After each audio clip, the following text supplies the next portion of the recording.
floors collapsed down. It was an explosion. It was in the lobby, and the third explosion, the whole lobby collapsed on us. What was it like? What was it like? Horrible, horrible. The whole building just collapsed on us inside the lobby. Was that a secondary explosion? Yes, it was. It was like 3 explosions after that. We came in after the fire. We came when the fire was going on already. We was in the staging area inside the building, waiting to go upstairs. Then it exploded. Then the whole lobby collapsed on the lobby inside. When the first of the towers actually started falling down, I just said, this can't happen. It can't happen. And then the other tower came down, and I said, this violates the laws of physics. It can't happen. Those aircraft and those fires could not cause those buildings to come down in that way. I am the highest-ranking officer, I believe, that has ever gone public. That whatever that story was, the official story, was not true. When you look at the tower coming down, what you see are, at each floor, successive puffs of smoke. Puff, puff, puff, puff, puff, all the way down. What are the puffs of smoke coming from? Well, they claim they're from the collapsing floors. No, no, no. Those puffs of smoke are controlled demolition. That's exactly what they are, because that's exactly how they work. The most obvious hypothesis for anyone looking at the films, and that was a lot of people, is that the buildings came down because there was very carefully controlled demolition with high explosives that had been planted many weeks, if not months, before. Couldn't be nothing no more worse than this. You're in the building trying to help people, and it's exploding on you inside the building. So I don't think it can get any worse than this.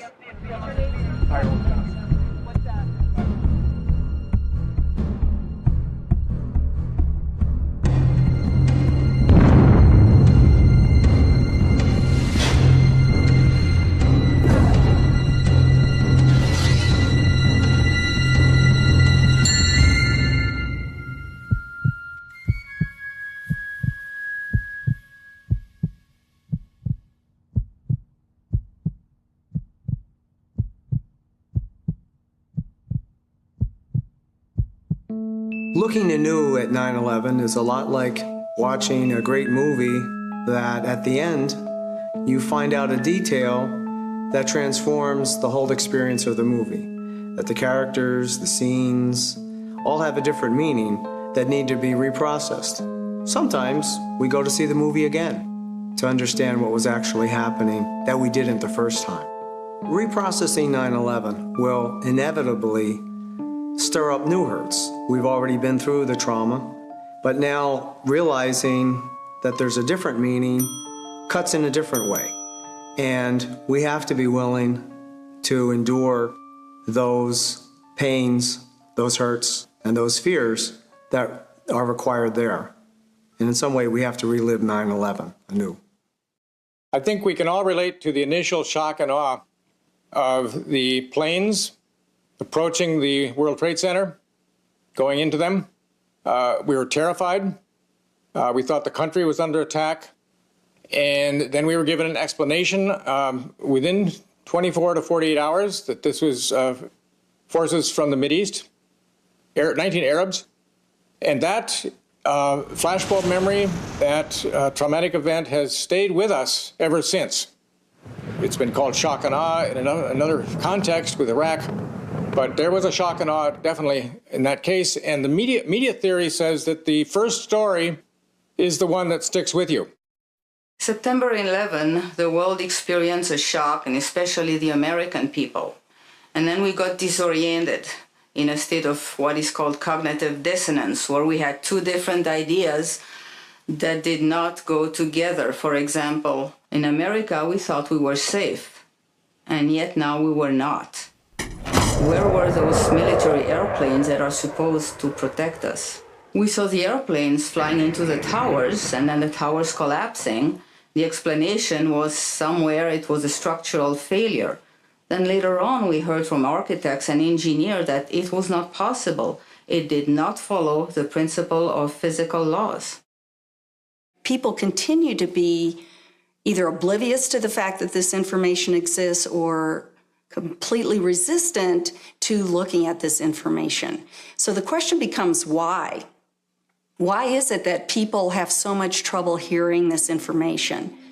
Now, as we know, the horrors of what happened on 9/11 were televised all over the world, and they were televised, in fact, live, so that millions of people witnessed that, and millions of Americans witnessed what was happening. We witnessed the deaths of almost 3,000 of our fellow Americans. We know this had a very severe and traumatic impact on a majority of the population. I myself cried for weeks after September 11th. So I think it's safe to say that collectively as a nation, because of what happened on September 11th, we experienced trauma. Specifically, if we thought the world was a safe place after we've experienced or witnessed a trauma, we often think the world is not a very safe place anymore. And so it very much changes our beliefs about the world. It changes our ability to trust other people and to trust other entities.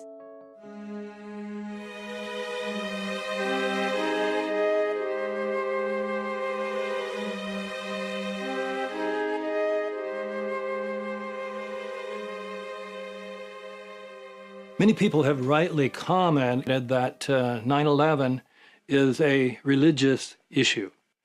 As a theologian, I agree with that. I accept the definition of religion given by Paul Tillich many years ago, saying that religion deals with matters of ultimate concern. Now, theologian John Cobb has stated that starting in the 15th and 16th century, we had a major shift in the understanding of religious concern. That prior to that time, people were Christians or Jews or some other religion, and that was their primary identity. That was their ultimate concern. But it shifted in the 15th century to nationalism. And nationalism in various countries became the new religion.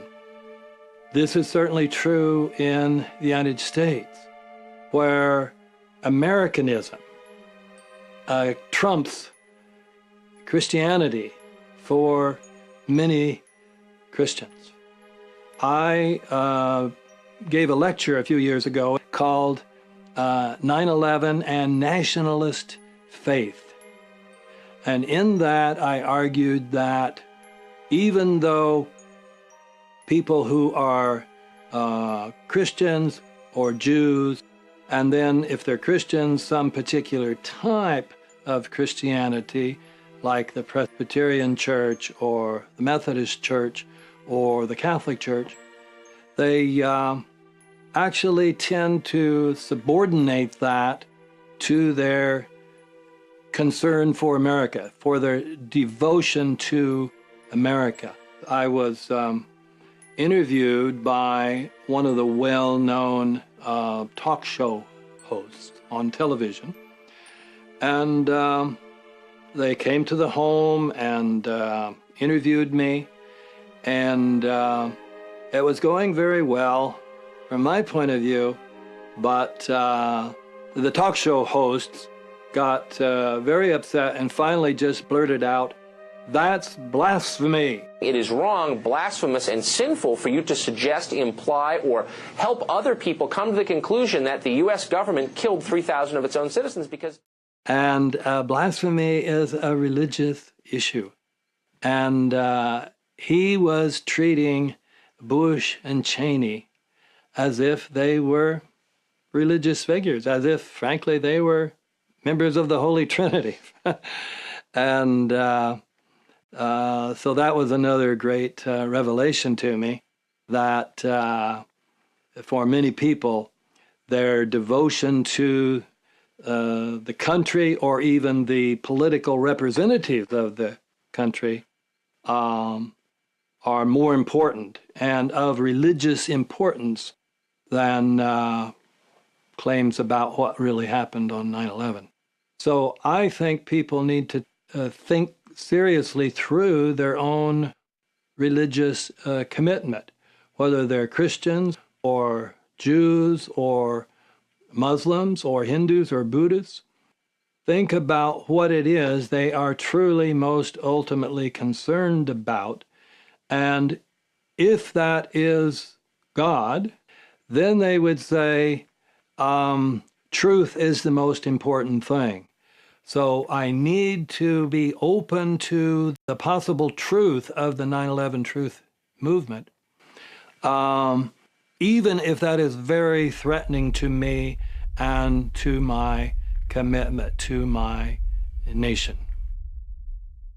A lens through which to understand the resistance that we all have against hearing information that contradicts our worldview or information about the official story of 9/11 is what social psychologists call cognitive dissonance.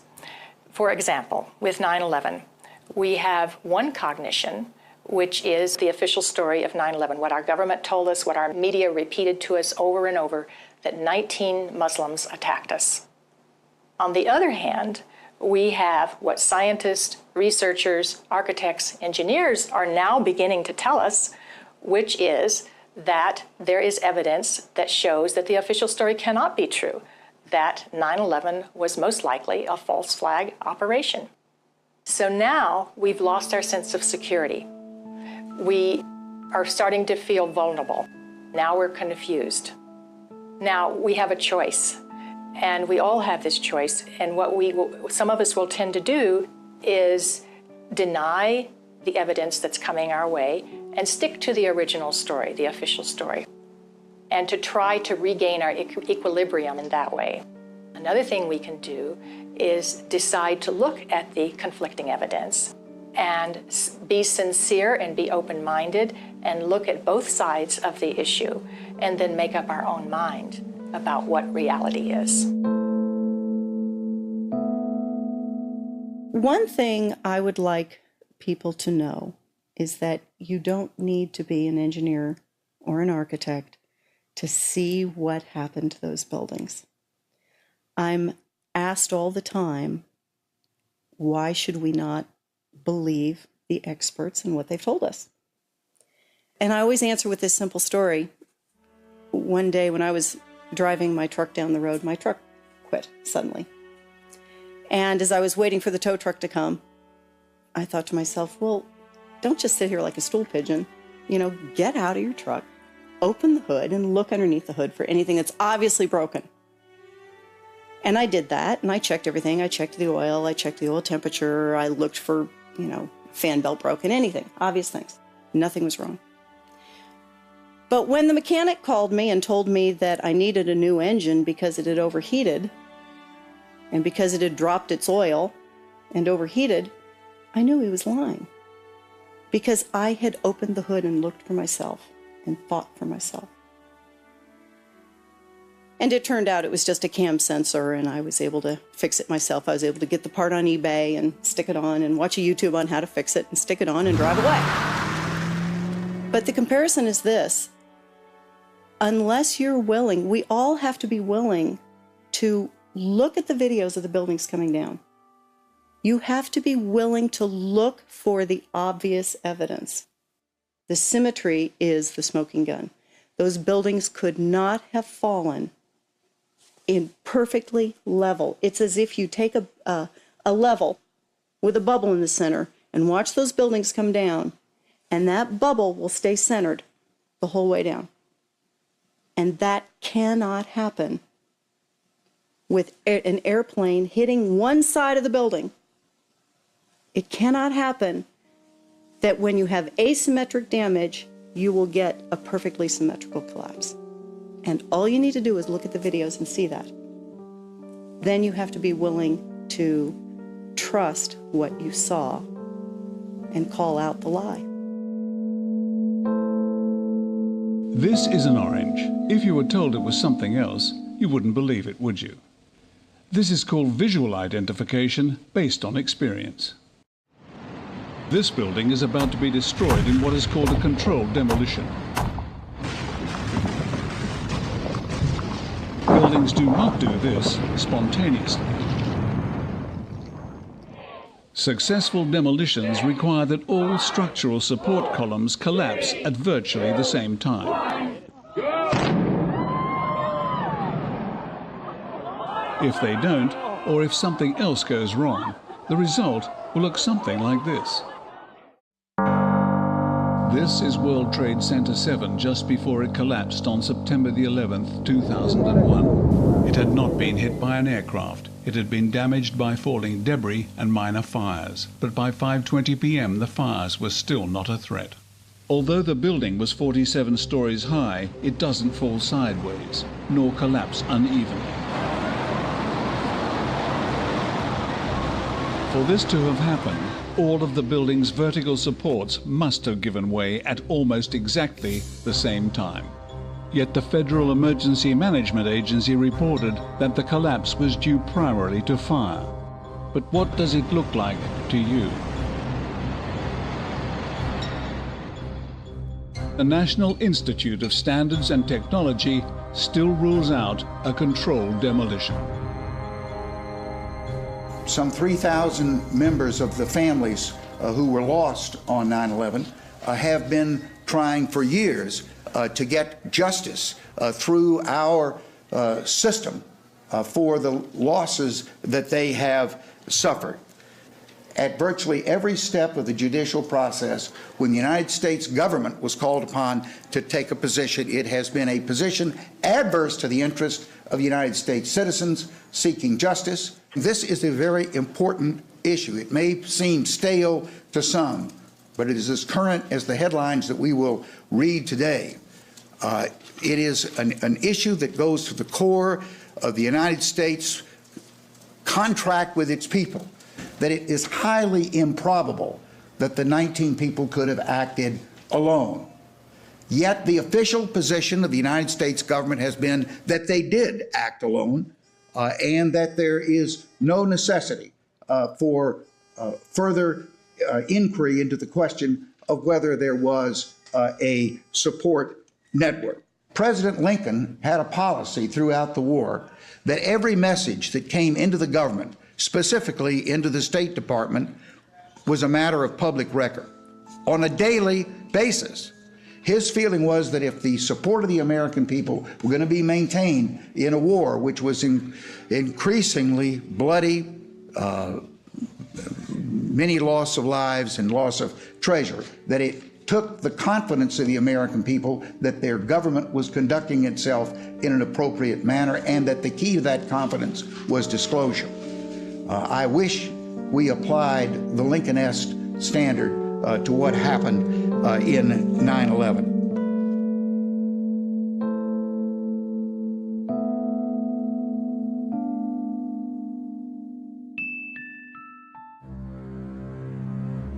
World Trade Center 7 collapsed because of fires fueled by office furnishings. It did not collapse from explosives or from fuel oil fires. Alternative theories are really, none of them have been found to be credible in terms of why these buildings collapsed. Neither NIST or FEMA followed standard protocol for fire and explosion investigations, or just fire investigations for that matter.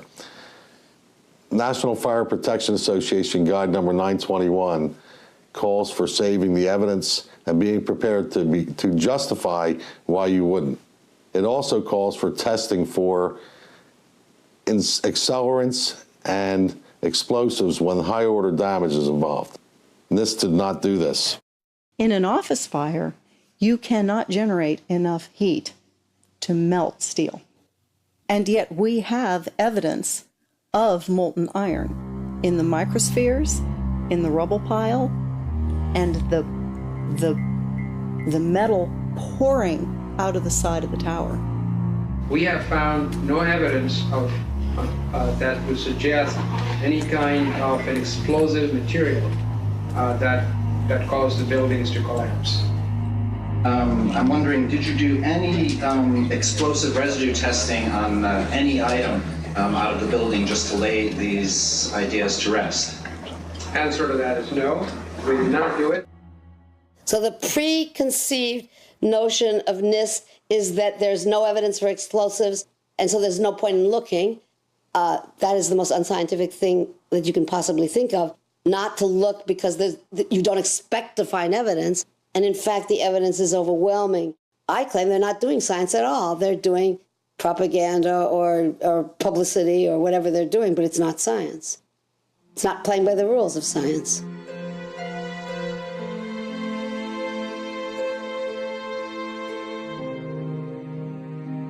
The 9/11 attacks were carried out by something other than the hijackers, and there's a whole alternative universe in which the attacks occurred in a completely different way. Yeah, if we lived in a parallel universe, that would be a very different universe. There's, in our view, not a lot of evidence that that universe is actually connected to this one. No, there are actually about 2,000 allegations of this kind, of which we saw a lot, and we didn't try to knock down every. We took on a few of the most important ones in the report, but there are so many incredible allegations of this kind that we did not. It would have taken us hundreds of pages in the report, which is already a pretty long report, to say, and here's why that's bogus, here's why that's bogus, here's why that's bogus, and we could have gone on like that for a long time. But we didn't do that because then what would have happened is you couldn't have sustained the narrative and the kind of report we wanted to provide. But we don't actually believe that there is the kind of controlled demolition scenario that you hypothesize. We don't find any persuasive affirmative evidence that that scenario actually is true. 6.5 seconds it dropped in 6.5 seconds. How do you account for that when it wasn't hit by a plane?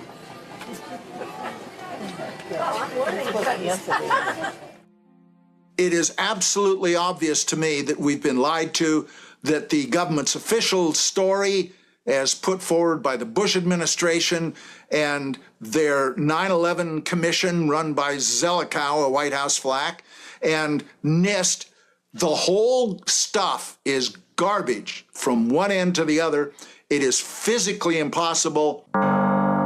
So the question is, do you believe what you can see with your own eyes, or do you believe what you are told?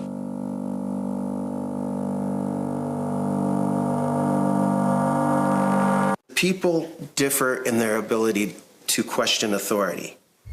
Stanley Milgram did a famous psychological experiment about 50 years ago, and in this experiment, 65% of subjects administered the final massive 450-volt shock to a participant that they believed had a heart condition who was screaming and pounding on the wall. 375 volts. Now, they've done a number of replications of this study and have found that 61 to 66% of people were prepared to inflict what they believed was a fatal shock at the bidding of an authority figure.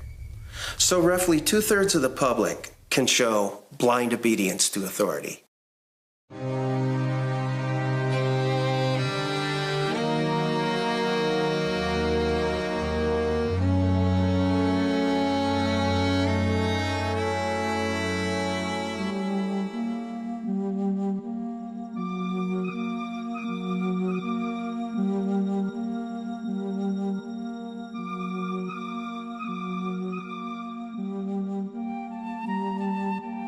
In the councils of government, we must guard against the acquisition of unwarranted influence, whether sought or unsought, by the military-industrial complex. The potential for the disastrous rise of misplaced power exists and will persist.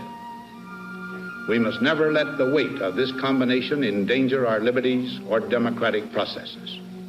We should take nothing for granted.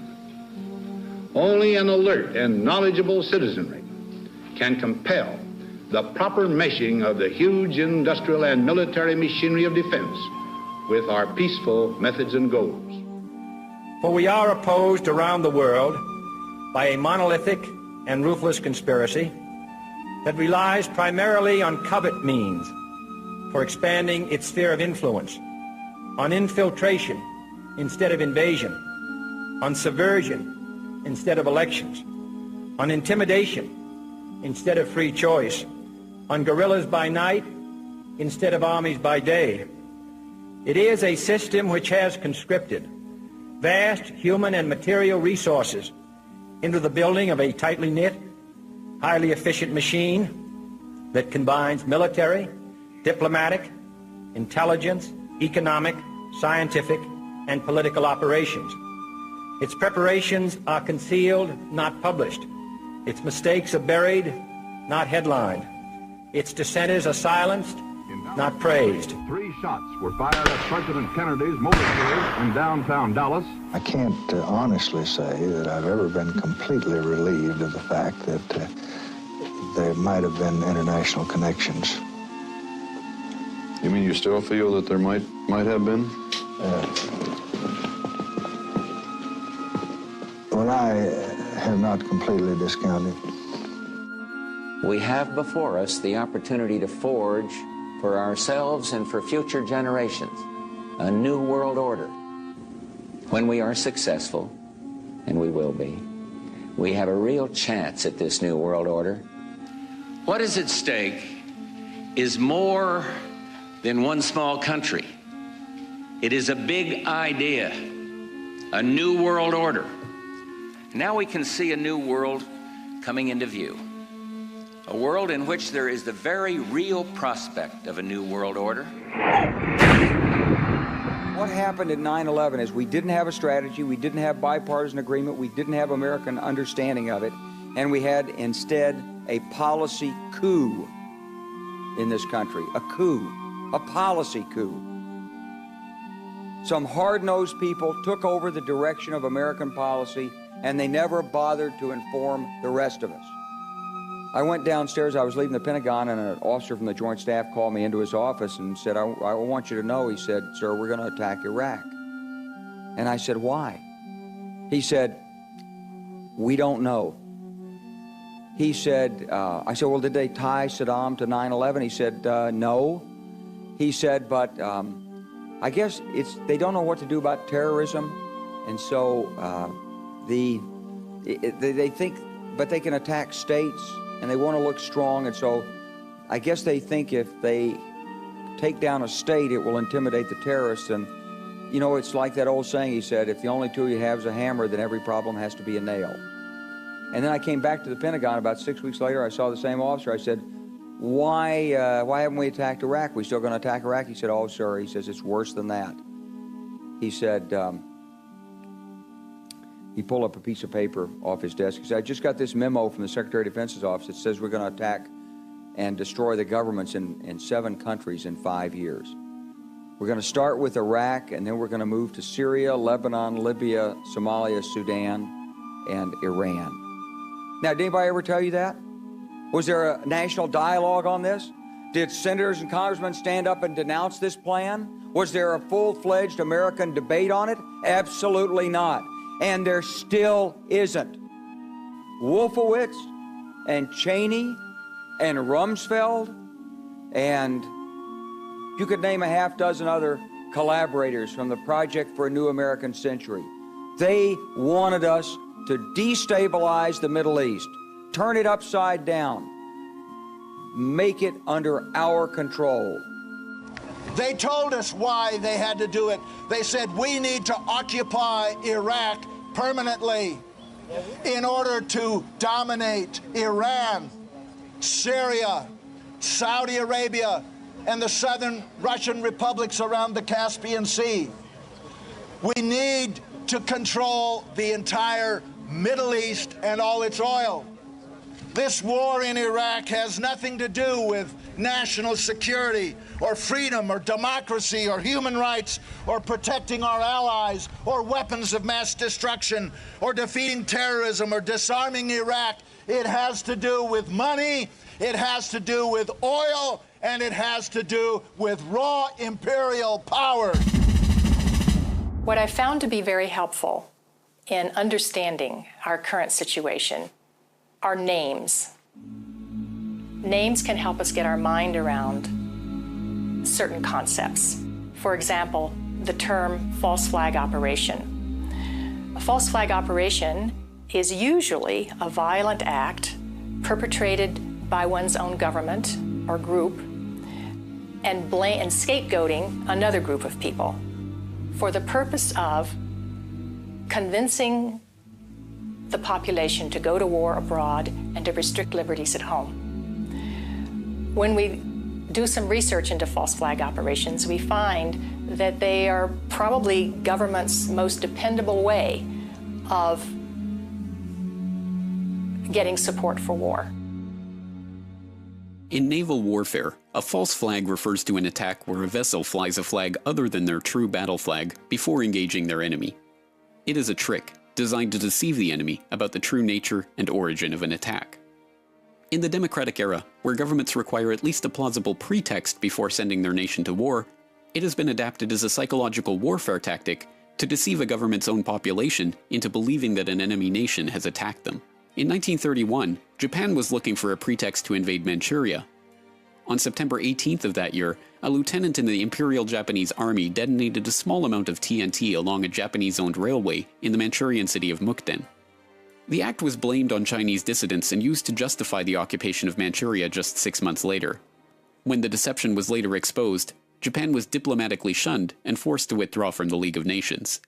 In 1962, the U.S. Joint Chiefs of Staff authored a document called Operation Northwoods, calling for the U.S. government to stage a series of fake attacks, including the shooting down of military or civilian U.S. aircraft, the destruction of a U.S. ship, sniper attacks in Washington, and other atrocities, to blame on the Cubans as an excuse for launching an invasion.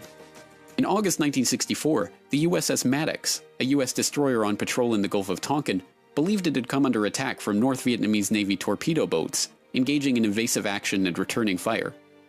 The incident led to the Gulf of Tonkin resolution, authorizing President Johnson to begin open warfare in Vietnam.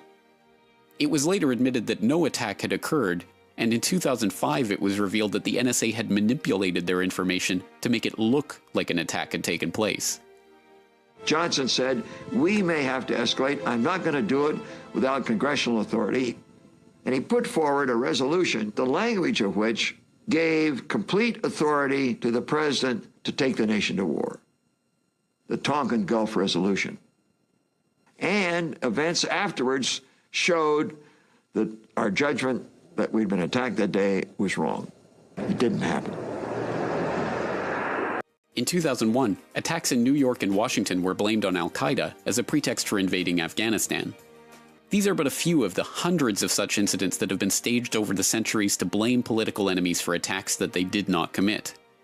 The tactic remains in common use today, and will continue to be employed as long as populations still blindly believe whatever their governments tell them about the origins of spectacular terror incidents.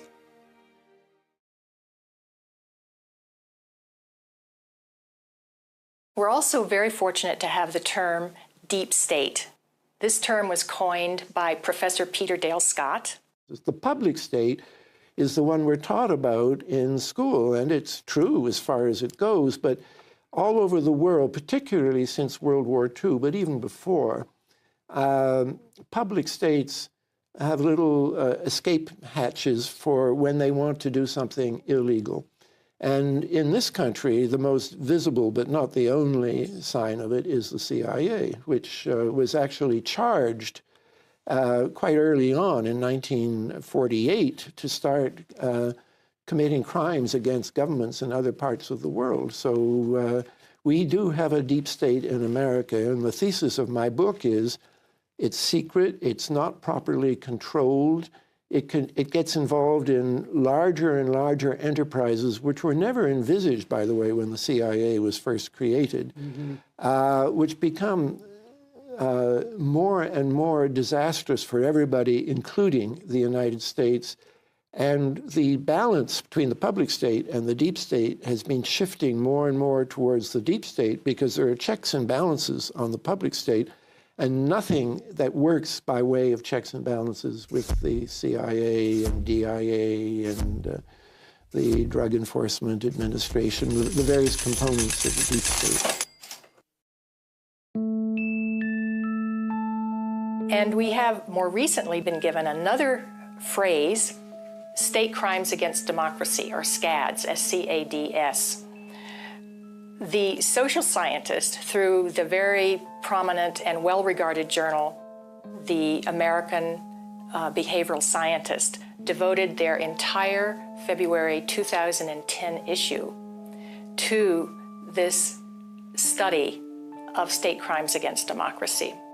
What these social scientists are telling us is that they are seeing patterns. They are seeing patterns for many state crimes against democracy. They have looked at the John F. Kennedy assassination, the Martin Luther King assassination, the Bobby Kennedy assassination, the Iran-Contra conspiracy, the Watergate conspiracy. And what they're seeing is that there are patterns, and they're telling us that as social scientists, they need to study these patterns, how these events took place, who benefited from them. I remember getting a call from the fire department commander telling me that they were not sure they were going to be able to contain the fire. And I said, you know, we've had such terrible loss of life. Maybe the smartest thing to do is pull it. And they made that decision to pull, and then we watched the building collapse. What were the resulting policy changes? They need to study these criminal patterns by the deep state, just as they would study any other social issue.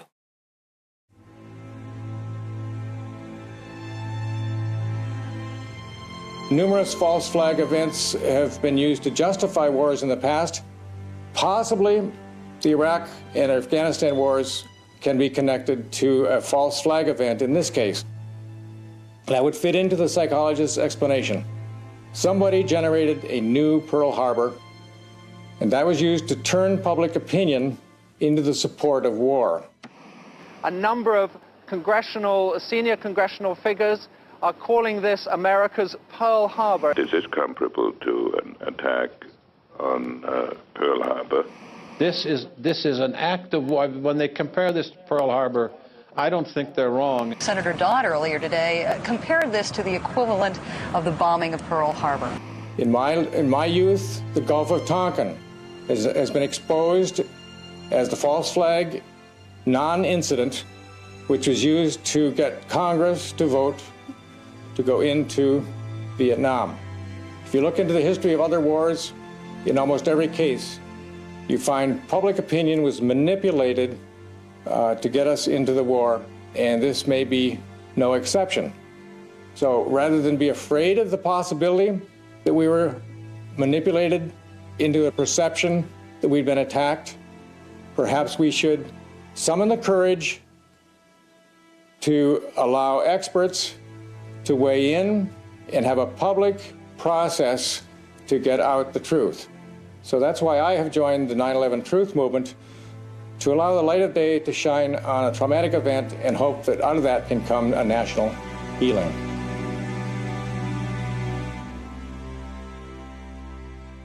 When I was first presented with the idea that 9/11 was an inside job, that 9/11 was a false flag operation, I said, well, give me the evidence. So he sent me some evidence, some websites. I looked at them and didn't find the evidence convincing.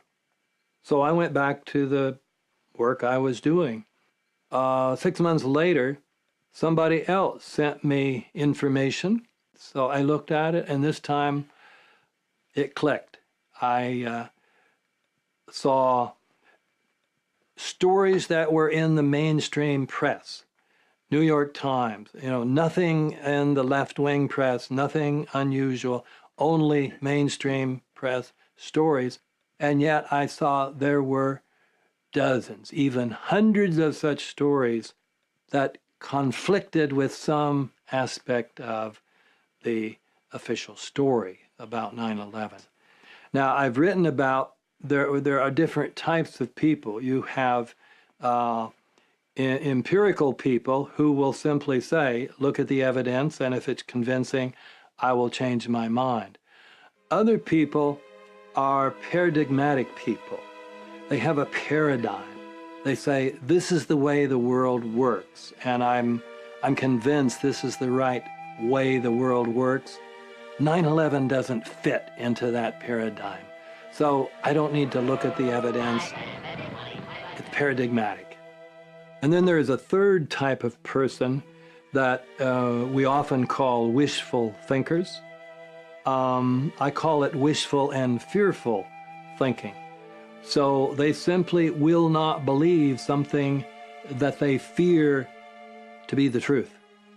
And I found that maybe to be the most powerful factor of people rejecting the 9/11 truth and not even entertaining the evidence.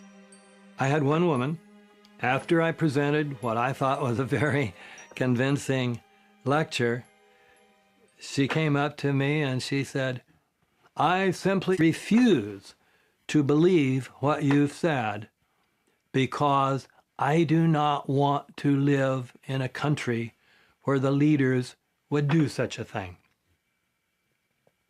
That is fearful thinking with a vengeance. And it's very common. So, and that fits into this nationalism. This is the fear that the country that I thought we had, this country that's better than other countries, you're telling me that's not true. That is frightening. I simply refuse to believe it.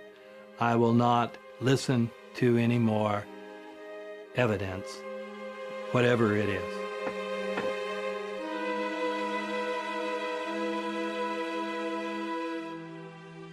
Now, I've noticed as I've spoken with people about 9/11 that I get some very interesting, spontaneous reactions from people. I believe that every one of us will be able to relate to these reactions because most of us bought the official story about what happened on 9/11 completely, and then we were shocked when we discovered evidence to the contrary. Fran, I refuse to believe that many Americans could be that satanically treasonous. Someone would have talked. Now, this reaction is very interesting because it contains two assumptions. Number one, that if 9/11 is a false flag operation orchestrated by elements within our government, that it would have required a large number of people to have pulled it off. The second assumption is that somebody would have had a conscience and would have talked. But these are beliefs. They are not scientific facts. But these beliefs do keep us from looking at the empirical evidence. Whenever we say, I refuse to believe, we can be sure that the evidence that's coming our way is not bearable and that it's conflicting with our worldview much too much. Another reaction, Fran, you can't expect someone to let in information that turns their world upside down. If this were true, up would be down and down would be up. My life would never be the same. Another said, have you lost friends talking about this issue? And by the way, that's a very important statement. I think that is at bottom what most of us fear, is being ostracized. And by the way, the answer to this is, no, I have not lost any real friends, but I have had very good friendships severely strained. And that's the nature of this subject. When we introduce an idea that is paradigm shifting to a person, this is to be expected. Here are some very honest responses that I've heard. I must admit that I seriously resist anyone messing with my worldview. I wouldn't want to live in a world where such a thing could be true. And finally, here's the most honest response I have ever received. If what you're saying is true, I don't want to know, because I would become very negative. My life would go downhill. I'd take a turn for the worse. So as I thought about all of these responses, I realized that what is common to every one of them is the emotion of fear. People are afraid of being ostracized, they're afraid of being alienated, they're afraid of being shunned, they're afraid of their lives being inconvenienced, they'd have to change their lives, they're afraid of being confused, they're afraid of psychological deterioration, they're afraid of feeling helpless and vulnerable. And they're afraid that they won't be able to handle the feelings that are coming up. So really fear is at the bottom of each of these feelings. And when we feel vulnerable and helpless, it's a very terrible feeling. None of us want to feel helpless and vulnerable. So we want to defend ourselves. And the way we often do that is with anger. So then we become angry. And when we become angry, then we become indignant. We become offended. We want to ridicule the messenger. We want to pathologize the messenger. And we want to censor the messenger. On the day of 9/11, I saw the second plane crash into the South Tower. I got to the TV just in time to witness that. And then later in the day, I was standing alone in my kitchen and was suddenly hit with what I think of now as Jewish paralysis. As a person of Jewish heritage, I suddenly got the extremely frightening sense that this was a very coordinated attack by the Arab world on the Jewish people. And there was no particularly rational reason for me to be thinking that. I just remember that I felt that very strongly on that day. After 9/11, we seemed to talk about nothing else at our office and with my friends. And I remember in a reevaluation counseling session just crying my heart out as I thought about the children who were orphaned on that day and thinking about the people who were forced to jump out of the towers and, you know, the terror they must have felt. And I couldn't get my head around how people could have been so mean, so hostile to do that, knowing how it would affect people. What's critical here is that acts of terrorism and political terrorism are also considered traumatic events. And there's what's different about trauma versus daily stress or situational stress are a few things. First of all, there is a perceived or real threat to bodily harm or life. There's also a feeling of being completely helpless and overwhelmed by a force beyond the individual's control. Another characteristic is that resistance or escape is not possible. So these are the characteristics of traumatic stress. Now, what's very interesting about that is about trauma is that actually witnessing a traumatic event can have the same psychological impact as actually being in the event. Well, fear is kind of the beginning of everything. Goering at Nuremberg gave an interview off the record, and somebody, a bright journalist, just said, how on earth did you pull it off, you Nazis, to get the Germans, who were a civilized people for several hundred years, to turn into the bloody Huns, and go to war, create concentration camps? And Goering said, well, no sensible man is ever going to join your army and risk getting killed unless there's a strong reason. And that's fear. And we knew how to create it. The Bolsheviks are coming, or whichever enemy of the week it was. The Poles are coming, the Czechs are killing the Sudeten Germans, and they'll try and kill you too. Well, just look what's been done now in the name of freedom and liberty. The fear is constant, and it's just, for instance, every child of 9 outside the United States knows that Saddam Hussein had nothing to do with al-Qaeda and nothing to do with Osama bin Laden. As a matter of fact, the two men despised each other. Every day for months, one day it would be the vice president, the next day it would be the president. We got to take care of evil all over the world, bring them back dead or alive. Now, if the people hear that from what they assume is their president, elected president, they're bound to believe it's bound to, there's some residue that stays in people's heads. They can't keep lying all that much. And so with terror, they have been able to come up with the USA Patriot Act, which nobody seems to be able to get their hands on. I can't find it, which shreds our civil liberties. And we're now at war with just about everybody. We're talking about possible strikes against Iran, North Korea, Syria. We have gone barbarous. We have gone back 2,000 to 3,000 years in human history to almost pre-Roman times. And the rationale among themselves is we got to have that oil. Well, the money we spend on a war, we could develop an alternative to fossil fuels. It's not all that, it's not that far away in the future. But we don't. We prefer the wars.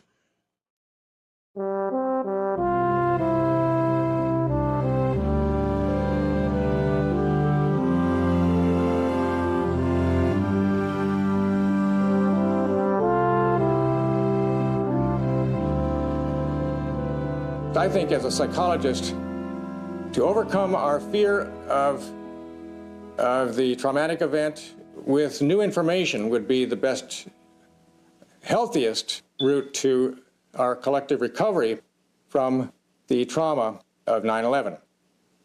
That, by the way, is a psychotherapeutic insight that to gradually uncover the truth in your own life, the sources of anxiety, to make them conscious, is the royal road to recovery. Healing comes through facing the truth, experiencing it, allowing the feelings to come in, so that if there are feelings of fear that perhaps these events were caused by something that we haven't thought about yet, dark elements within our society, for example, we'll let that come in and explore it. Let the light shine on whatever happened.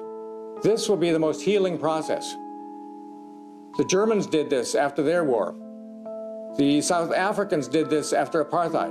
Reconciliation through the truth is what is a deep path to psychological recovery from the myths and lies around which this historic event has been cloaked in the official view. But some of us find it comforting if we believe that an enemy attacked us. Most people take that route. That explanation was given to us by the news media within hours of the so-called attack. That's extraordinary, to identify the perpetrators on the first day without any forensic examination, without any investigation of the crime scene. For example, there was another World Trade Tower that went down, World Trade Center 7, and no one's explaining that. So we waited and we got the 9/11 Commission report. We thought that would bring some harmony, some consonance, but for us there was dissonance. The official story didn't make enough sense. We had this discrepant information. We kept looking, and finally we found something that did produce consonance, which was that there was apparently a demolition in all three buildings, and that's where the Richard Gage explanation appeals to a wide spectrum of professionals in many disciplines. So the dissonance is reduced by finding a scientific explanation. And most people find comfort in believing that we were attacked. A smaller minority of us feel that it would be more comforting to understand this in terms of science. The thing that's most important about science is that it's a way of knowing. It's a way of knowing that anyone can participate in. Of course, they have to have some background and they always develop more. But it's a way of knowing about anything.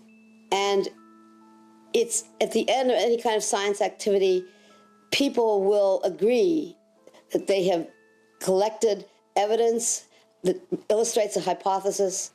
And if the evidence is contradictory to the hypothesis, one has to abandon that hypothesis and look for another one.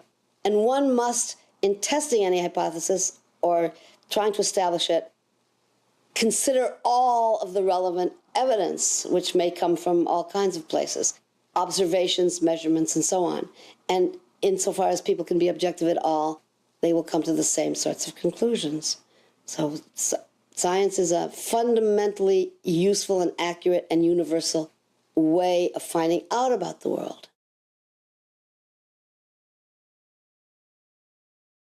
NIST received $20 million of taxpayers' money to determine why and how World Trade Center 1 and World Trade Center 2 collapsed following the initial impacts of the aircraft, and to this day they have not done so. This is why Architects and Engineers has kept pressing NIST, asking them to publish their data in regards to the potential energy released during the downwards movement of the upper stories and the absorptive capacity of the intact structure below the collapsed zone. Structural engineers do this every day. This is not rocket science. You have the known weight of this building mass. You have what are known columns below it in order to resist it. You let it go in your models and you calculate what the resistance is. Why didn't they do it? Could it be because they knew darn well that it would not have collapsed at all? In fact, it could be suggested that NIST never explained the collapses by gravity alone because it would be impossible to do so without violating at least two of the most fundamental laws of physics. One is Newton's third law of motion, which states that for every action there is an equal and opposite reaction. This means that two opposing forces will neutralize each other. In a head-on collision, the two cars absorb each other's kinetic energy and transform it into physical deformation or damage.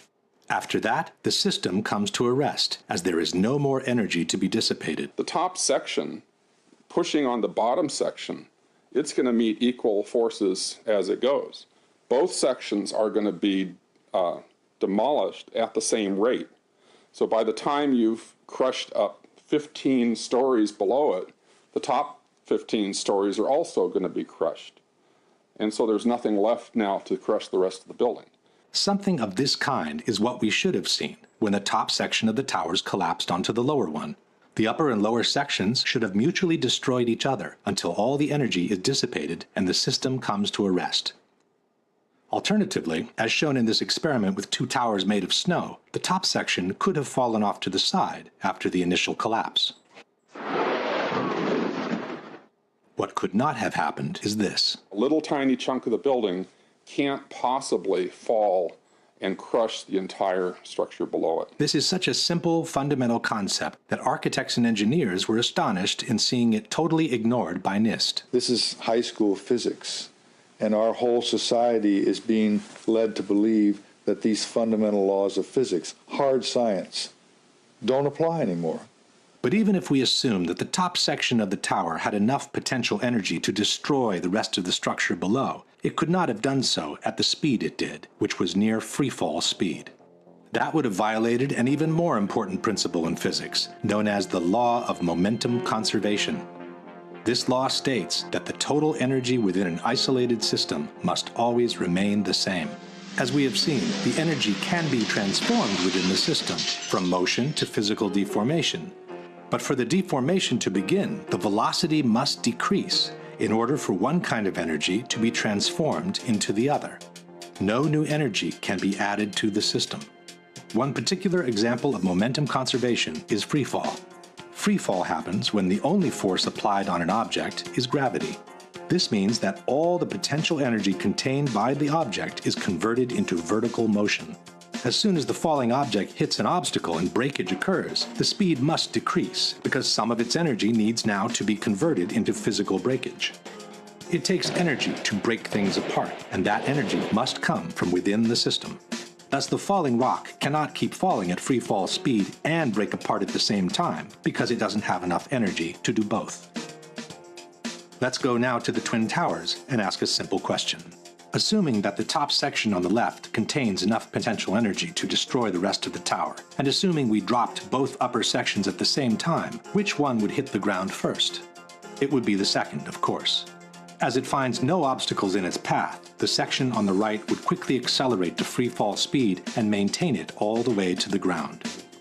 The The section on the left, instead, needs to use some of its energy to destroy the structure below, so it could never achieve free fall speed. In the case of the Twin Towers, however, both upper sections fell with an acceleration close to free fall speed, as if their path had been practically free from obstacles. It took each tower between 10 and 12 seconds to collapse to the ground, while an absolute freefall time would have been 9.2 seconds. In other words, both upper sections of the towers found enough energy to destroy 80,000 tons of healthy structure below, while accelerating to near freefall speed. This is, as we have said, absolutely impossible by gravity alone. The law of momentum conservation won't allow it. A building cannot do free fall with a huge steel structural system in place to support it. The Twin Towers could not have come straight down through the resistance of 80,000 tons of structural steel at the speed of practically free fall. That just would not happen. If in fact it actually hit and made an impact, it was effectively crushing anything, pushing hard on this core structure below it, the core structure is going to push back equally hard. And that's what's going to cause the top section of the building to slow down. As energy is drained away from the system to deform those members, it would slow down the descending mass and cause a descent at less than free fall speed. There is only one way for those buildings to have collapsed at the speed they did. The buildings fall at a speed which can only occur if the structure has been removed, the vertical structure. The same Shyam Sunder from NIST has acknowledged that free fall can only be achieved with the absence of a structure below. Free fall time would be an object that has no structural components below it. But what could have removed the supporting structure below, since the falling section didn't have any extra energy to do so? The fact that it's coming down at free fall says all of the energy is being used to just make it go straight down, which means it's coming down through itself and not breaking up the building as it goes. Something else has to be clearing the way. There is only one known way to allow that kind of acceleration while removing the supporting structure. A building cannot do free fall without it being blown up. That's the only way it could come down at free fall. The only way that a building can accelerate as it collapses is by having pre-engineered, precisely timed, and precisely placed explosives. In other words, controlled demolition.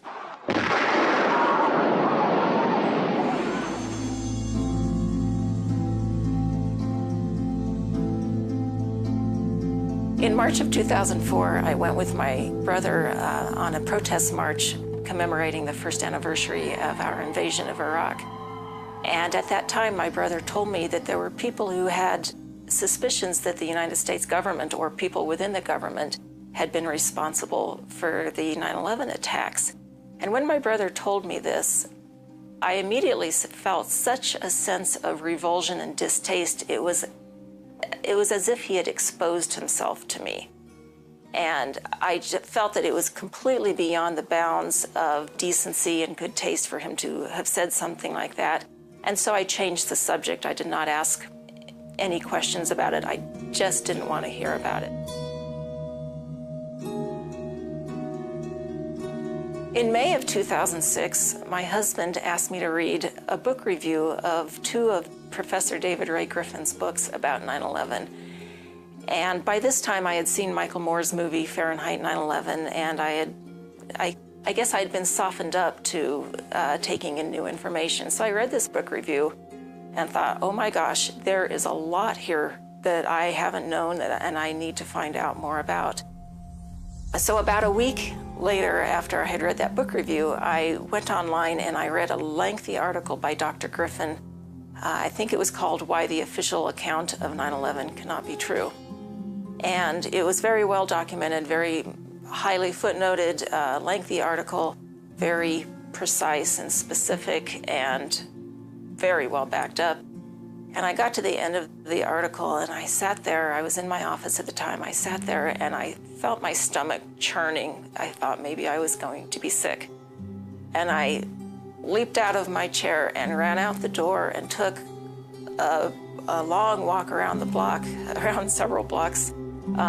and just broke down. I understand now that what was happening was my worldview about my government being in some way my protector, almost like a parent, had been dashed, and it was like being cast out into the wilderness, I think is the closest way to describe that feeling. And I sobbed, felt like the ground had completely disappeared beneath my feet.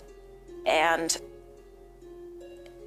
I knew at some point during the walk that I knew that I was going to have to become active in educating other people about this, that for me to retain any sense of integrity, I was going to have to take some action. I couldn't just let something like this go.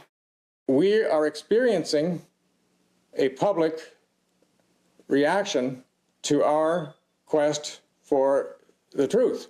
What we experience almost universally is marginalization. We're told, well, you don't represent the mainstream, you're a bit kooky, we're going to scapegoat you, we're going to dismiss you. Psychological terms can be used to hurt people as well as to help people. And we can marginalize people. We can say that they're nuts if they believe something that the majority of us do not believe. This has been happening with people who've been learning about 9/11 and are trying to do something about it. We get called things like conspiracy theorists. It can be a very difficult thing to be called. People call your sanity into question. They call your common sense into question. They call your judgment into question. You may be much better versed on a subject than they are, but if their views are in line with the majority opinion, they feel that they have grounds to judge you and to marginalize you. And as a society, it's not just person to person that we marginalize people. Our media will marginalize people. The government will marginalize people for having unpopular views. And so this is something that people who are looking at 9/11 are very much up against. Another thing that happens is that we human beings tend to have a need for closure. And simply not knowing is uncomfortable. We're taught that, we're supposed to know, and we don't want to appear stupid, and we want to have an opinion for everything. And so when there's this societal pressure to not only have an opinion, but to reach closure about something, and then once we have come to our opinion, whatever that is, it can be very difficult to challenge it. And then something that goes on with people is this phenomenon of scapegoating. And scapegoating goes back to the ritual back in the Old Testament when the rabbis would recite the sins of the people over in the heads of goats and then send them out to the desert, where presumably they would be attacked or killed or whatever. But it was a ritualistic way of transferring the guilt or the blame of the people onto these goats, who are then called, of course, scapegoats. And when something bad happens, or something, especially something that's just terrible or preposterous or very, very evil, there's an immediate need to find out who did it, find fault, adjudicate the blame, and then, punish the transgressor. And so what happened right after 9/11 is that this is our country, and even though most of us, of course, are not New Yorkers, we took it personally. This is, something that happened to us. It wasn't just something that happened to the 3,000 people who died. This is something that happened to me and to my country, and people identify with that. And so there's this sense of fear, and oh my God, it could have happened here. And, I remember people in, San Francisco and even Kansas were afraid that they might be bombed, in the next couple of weeks. There was this idea that America's under attack and we've got to do something. And one of the things that we need to do is we need to identify the enemy and punish them or fight against them or do something about it. And so there was a scapegoating of Osama bin Laden first, and Arabs and terrorists, and later, and then we got into this whole thing on the war on terrorism. And so once this connection with an identified scapegoat has been made, and he becomes a channel for our, fear and anger and even fury and hostility, then that becomes difficult to dislodge, and people become comfortable in knowing that, we have found the enemy, we have found the problem, and we are doing something about it.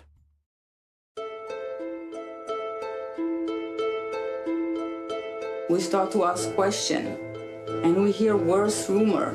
The government, our own government, may be involved. And we start to be disoriented. We don't know what to think about it.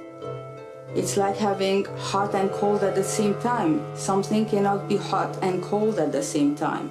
It cannot be Al-Qaeda did it, the American government did it, the airplane made the building collapse, they were explosive. It makes us very, very uncomfortable. And we go back to, every time we hear someone use like that, we go back in the state of shock. It's easier to just go in front of the television, have barbecues, have friends over, have parties, and forget about this whole mess. However, doing that doesn't help really, because our body, our minds know something is going on. And when we deny it, we push something down and it starts to gnaw on our bones, on our organs. Pretty soon we will experience aches and pains. It is believed that 96% of the aches and pains and physical trauma we experience, or even catastrophic illnesses, stem from a trauma that has not been dealt with. So it is very important to deal with a trauma in the best possible way. One of the ways to deal with a trauma is to find the answers.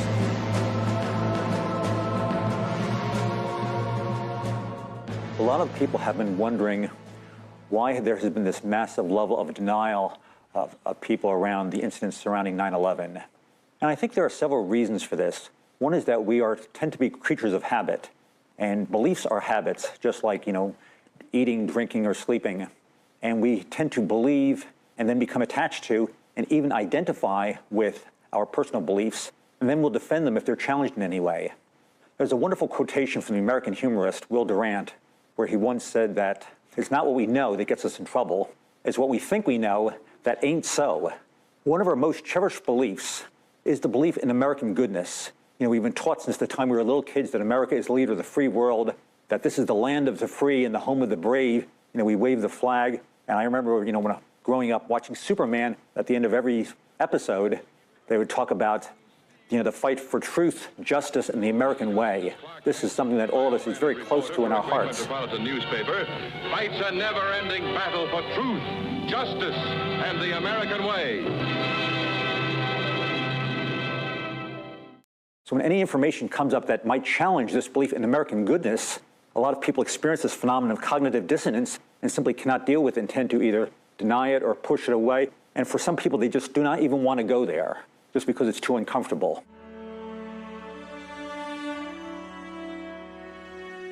We face a lot of difficulty looking at 9/11 objectively. We've all been raised to believe that we're in the greatest country that ever existed, that this couldn't happen here. Our founding fathers did not make the same mistakes. They were perhaps excellent psychologists. They knew human nature. They knew that man was capable of great harm, great evil. They also knew man had great good. They knew that they could create a system based upon values: liberty, democracy, freedom from cruel and unusual punishment. They never made the mistake of trusting individuals or individual systems. They knew, with a healthy skepticism, that people and power would always seek to undermine democracy. 9/11 truth challenges some of our most fundamental beliefs about our government and about our country. We are indoctrinated from an early age to believe that America is good and that we are exceptional. We are the shining beacon in the darkness, a voice for freedom and justice. This patriotic indoctrination is carried out by schools, the military, churches, the media, and other institutions. It's repeatedly hammered home throughout our lives, over and over and over again. No wonder Americans go into denial at the suggestion that our government committed a crime against its own people. Many people respond to these truths in a very deep way. Some have a visceral reaction like they've been punched in the stomach. To begin to accept the possibility that the government was involved is like opening Pandora's box. If you open the lid and peek in a little bit, it's going to challenge some of your fundamental beliefs about the world. Some people might think that if you believe in 9/11 truth or question the official story, that it means you can't love your country, or that we would feel bad about our country. Our country does have phenomenal ideals those ideals transcend any government or individuals. Those ideals the founders set up so for us to practice and to fight for. Our system was never designed to provide a free ride for us to loaf and not continue to safeguard liberty and freedom. But the ideals of our country are great, and they are still possible for us. And we should continue to fight for those. 9/11 is central to marshaling the public will to move in a direction that it doesn't want to go, to become a different kind of country, not the country that we grew up in, but a foreign country that with foreign values of torture, illegal wars, threats to our emotions, threats to our sense of safety. This is terrorism. It's terrorism by our government. These things should not be tolerated. Unless we want to tolerate the being led in a direction on false information, then we need to be closer to the truth.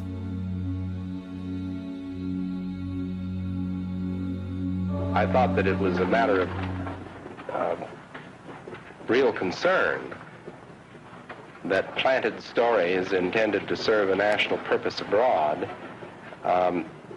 came home and were circulated here and believed here, because this would mean that the CIA could manipulate the news in the United States by channeling it through some foreign country.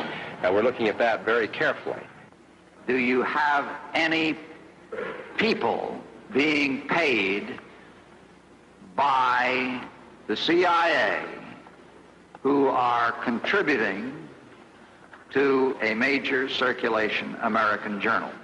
We do have people who submit pieces to American journals. Do you have any people paid by the CIA who are working for television networks? This, I think, gets into the kind of getting into the details, Mr. Chairman, that I'd like to get into in executive session. At CBS, we had been contacted by the CIA. As a matter of fact, by the time I became the head of the whole news and public affairs operation in 1954, the ships had been established, and I was told about them and asked if I'd carry on with them. Do you have any people being paid by the CIA who are contributing to the National News Services, AP and UPI? Well, again, I think we're getting into the kind of detail, Mr. Chairman, that I'd prefer to handle in executive session.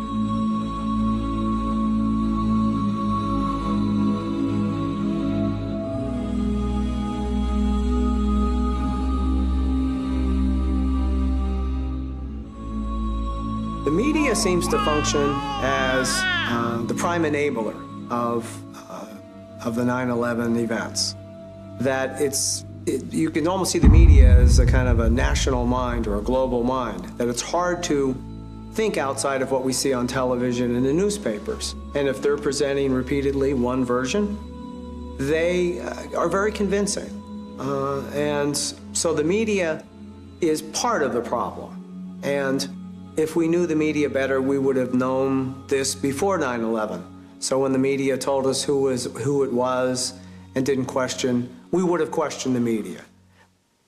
But it's another part of our system that we have not faced, is that our media really does not serve the people the way that we think it does. It does serve government, it serves business interests, and it is blocked out like a mine guard against the 9/11 truth, the truth of what happened. So if we're waiting for people in the media to come forward, it's probably not going to be happening. The Catholic Church has had a terrible crisis with priests that abused young children sexually. And it was hard for anyone to believe that this could happen. It was hard for the priests, I'm sure, who knew, So when we ask, well, wouldn't somebody have come forward? I don't know that there were any or many priests that came forward and confronted the Catholic Church on the sexual abuse. These were good men. Many good men had to have known and stayed silent and allowed this to go on, allowed it to be covered up. To paraphrase Upton Sinclair, it's hard to get a man to understand something that his livelihood depends on him not understanding. Likewise, it's hard to get a man to disbelieve something that his livelihood depends on him believing. And so we have multiple portrayals in this situation with people with power, with knowledge, some of whom like to kid themselves, some of them protect themselves from the knowledge. Most of them are scared. And so we need to know that the people that are approached about 9/11 truth are scared too. They may get angry, but this is very disturbing.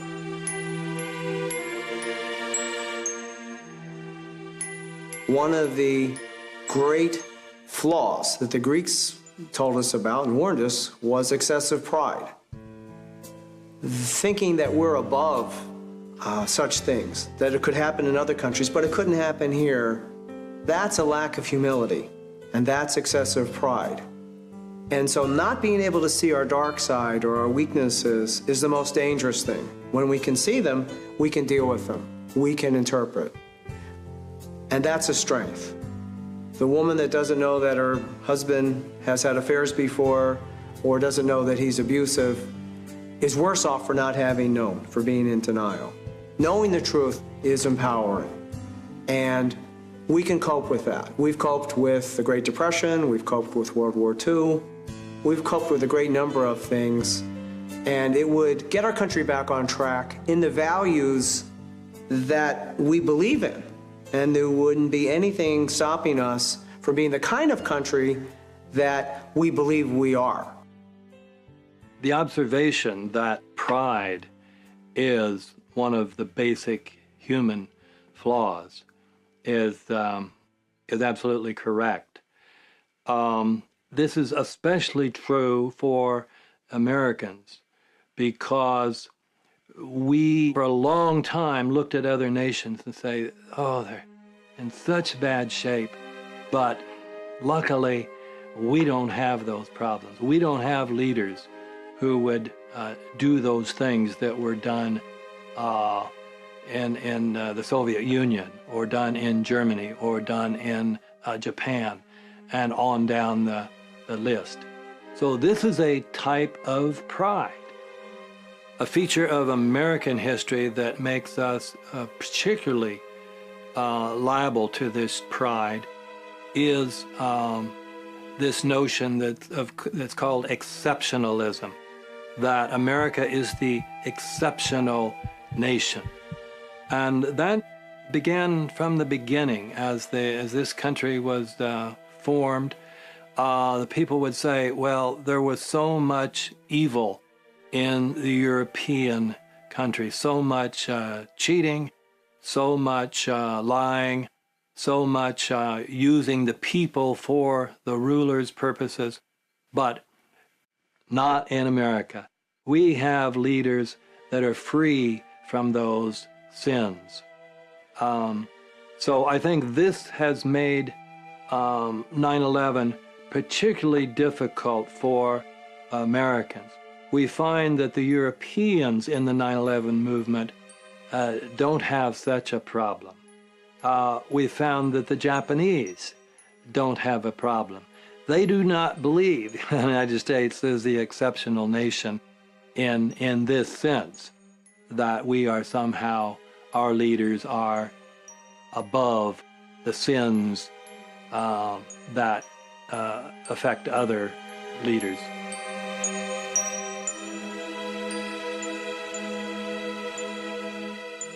Now, most people are very convinced that we're going the wrong direction. The polls show that. We have a terrible debt.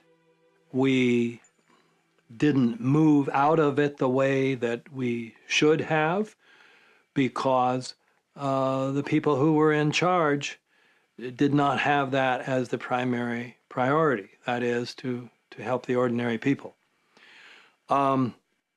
We also see that the Constitution has been gutted. We're doing many things that prior to 9/11 were inconceivable, that we would just accuse someone of a crime and put them in prison indefinitely without a trial. And this has happened to many people, including many Americans. We have this, what's called extraordinary rendition, where people have been taken out of the United States or some other country and taken to a third country where they will be tortured. We know there has been an enormous amount of torture. No one has been brought to trial for that. So we are now, as many commentators are saying, we are now living in a post-legal society. We're living in an unlawful society where is it lawful? That question no longer counts. What happened with the killing of bin Laden? Most commentators say it was murder. No one will be punished for that. In fact, the president's poll ratings will go up, have gone up. So there are many things that people would say in the last 10 years, this country has gone way downhill, not only economically and militarily, but legally, spiritually. Our own self-respect is being undermined, is being destroyed by the things that the government is doing, and nobody is held accountable. We have these two wars, both of them illegal, both of them based on lies, both of them killing. We don't have exact figures, but they're in the millions of people. Countries that had no attack plan for us, everyone agrees now. Afghanistan was not planning to attack America. Iraq was not going to attack America. And yet we have killed millions of the people. How can we have any self-respect if this continues? So that's the approach I would take. Try to help people make the connection between the ruin of our nation with 9/11. And the point is that the story we are telling is painful. Because once you've seen 7 going down, you get a sensation that there's something wrong here, and your immediate reaction is that maybe I shouldn't look into this, because this may lead me to places where I do not want to go. Fact is that we do not want to be lied to, and we do not want to lie ourselves, both. So if you realize that the people who we have selected have lied to us to an extent that is so beyond imagination to ordinary people, is very painful, actually. But as a consequence, since we have something that we're not supposed to talk about, is downright destructive to our Western civilization. You can blow up any good company by either start to discussing politics, religion, or 9/11. Yeah, then it's not fun anymore, because usually people divide on this subject. And there's something here we cannot talk about. That means the language is deteriorating. And this is what you've seen observed with Western culture in the last 12 years, in my least. We're ending up like Eastern Europe was 20 years ago, gray and gray and gray. Absolutely nothing's happening. Because if you have the secret police sitting next to you in the bus, there are something you do not talk about. Which means that everybody knows that everybody knows that everybody knows that everybody knows that we should not talk about this, and particularly in the mainstream media. As a consequence, it's true, marriages are breaking up, families are breaking up, parents are not talking with their children, children are not talking with their parents because of this. So you end up with a society which is soaked with fear and lies. We accept the lies. We downright lies for going into the war in Afghanistan, and Denmark has been involved in total of 7 wars in 2001. So we have a society of lies and fear, and all power is based on fear. And all wars are based on deception, and wars is the most profitable business of all. Until we completely destroy the government's official myth and get some real truth told out there, all the evils that have happened since 9/11 are going to continue. The corporate wars of aggression, the taking away of our constitutional rights, the destruction of this country. If we are part of a collective, part of a nation, then we will also have a dysfunctional nation if we don't know the truth. We can't have a functional nation if we're operating on lies.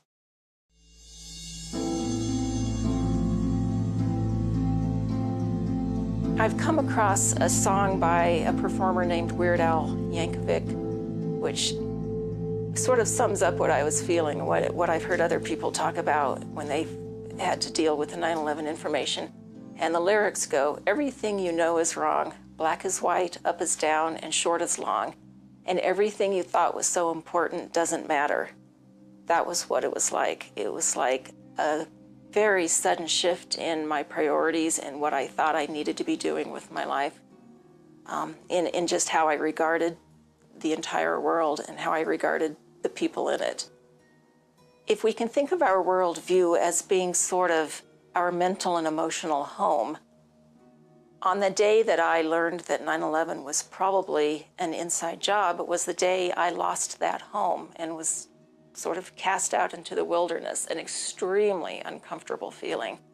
And when I've tried to talk with people in the past few years about 9/11, I see that sort of discomfort come up with them many times, to the point where they will, I think all of us will do just about anything to defend our homes, to defend our families.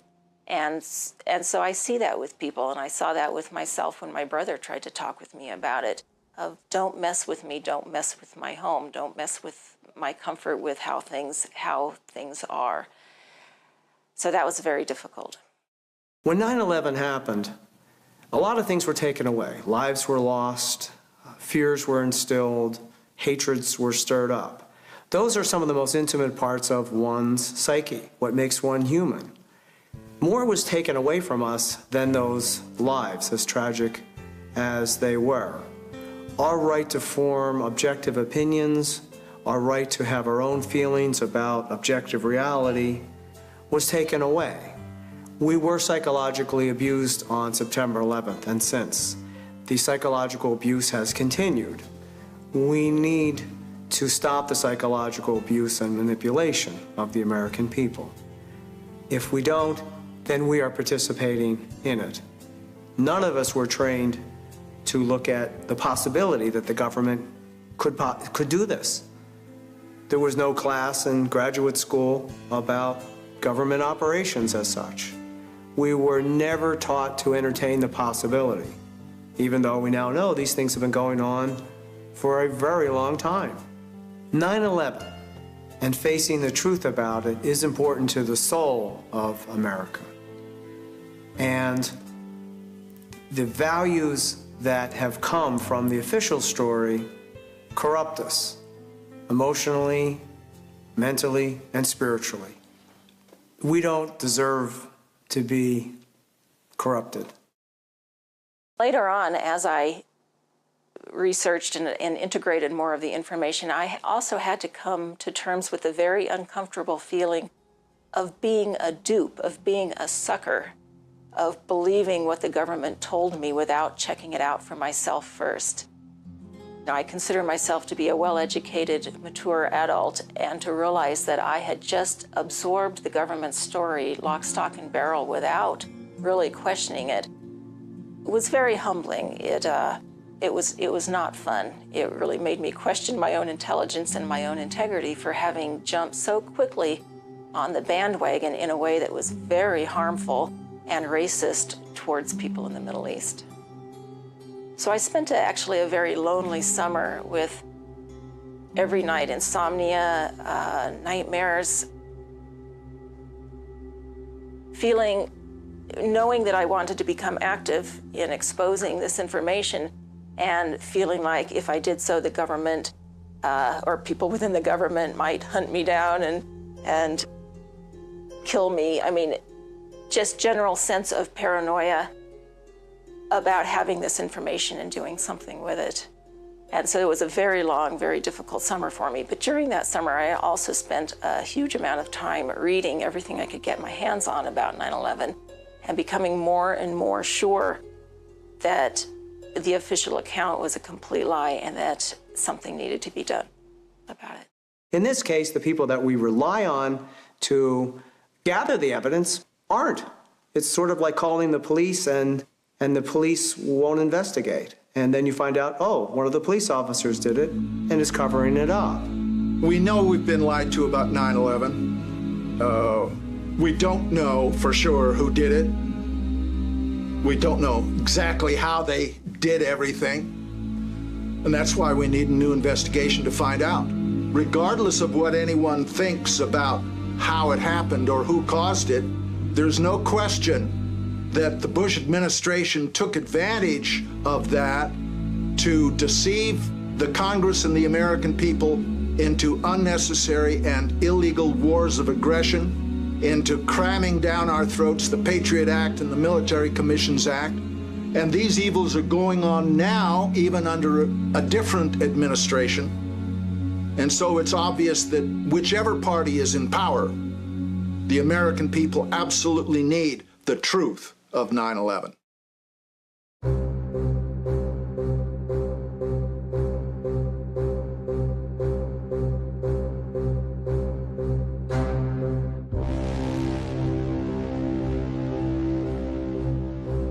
If we don't want greater deceptions, if we don't want more war based on these deceptions, then we need to know the truth. And the way to find the truth is an investigation and then holding those responsible legally accountable. We need an impartial, scientific, and legal investigation, as required by law, of any crime scene. And we should not be treating 9/11 as an excuse to go to war, but rather as a criminal act for which we have yet to do the forensic analysis, the scientific analysis, all the disciplines working together. I know that's what we do in our police department in my hometown. That's what we expect in our state government, law enforcement. We expect at the international level, international law. I think that by putting science together with the law, we will have a psychological healing around the impossible cognition that has been produced on that day. Never forget that this country is based on only one thing: due process of law. And that just has stayed with me ever since. And the other day, when they got rid of habeas corpus, which took some doing, but it was done after 700 years, we lost it. And I kept thinking of my grandfather, and I could hear his voice in my head. Due process of law. Without that, we are nothing.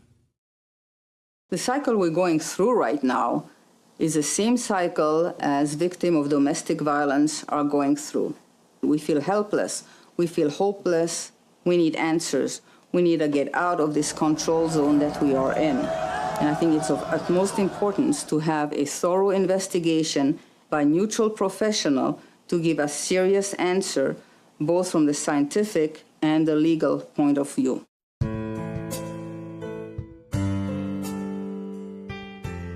I think at first glance, the truth about 9/11 can be re-traumatizing, and people are afraid to look at it. But if handled with empathy and with compassion, I think the truth about 9/11 allows us to connect with people. It empowers us as survivors of this in going through or taking actions about it. It can help us overcome our own feelings of helplessness and loss of control about what is going on with our government. It really can help set us free. People have lived through trauma and traumatic events throughout history, and they will continue to do that. I think the resiliency of the human spirit in overcoming tragedy cannot be overestimated. I want to give people a sense of hope. Eventually, I was able to realize that 9/11 presents an opportunity for us to find our sense of integrity again, to find our sense of courage, our sense of optimism, that now that we know a little bit more about how things actually work, how wars are actually created by governments, how governments get people to go to war, we have an opportunity now, a wonderful opportunity, which fills me with great joy, to do something about it, to find a way to stop this from occurring again. There will always be people who cannot accept the truths of 9/11, even if the perpetrators publicly confessed. But for most people, the truth can be accessed. The 9/11 Truth Movement is changing our country one person at a time. One of the leaders of the 9/11 Truth Movement has said something that I sort of hold close to my heart. It kind of keeps me going when things get rough. There is no greater joy than coming together with people of conscience and standing up together for what's right.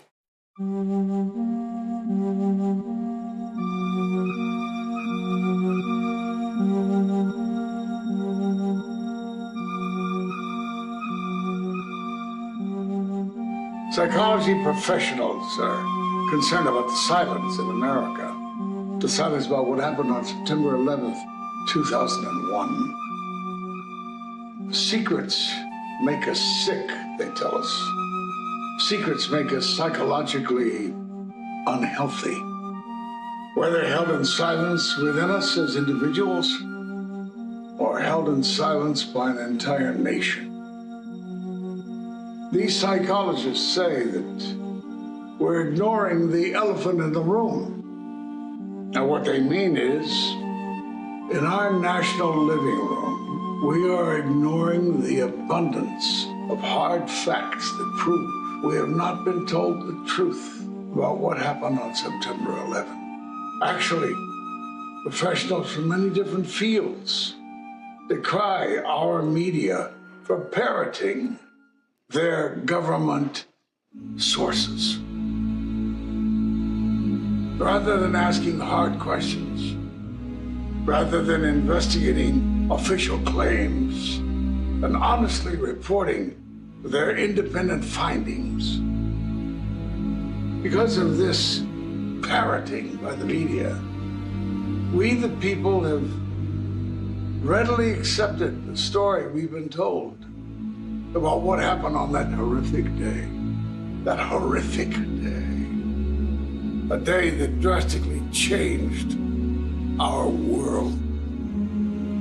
We have learned that if we label those who question our government's account of that tragedy as conspiracy theorists, we can quickly silence honest discussion of what really happened on 9/11. Yet if we listen closely to their questions, instead of silencing or ignoring them, we notice that a number of serious researchers are bringing hard scientific evidence to our attention. If we study this evidence, we can easily see that truth has been demolished in our country. That's why this film has been titled Demolition of Truth.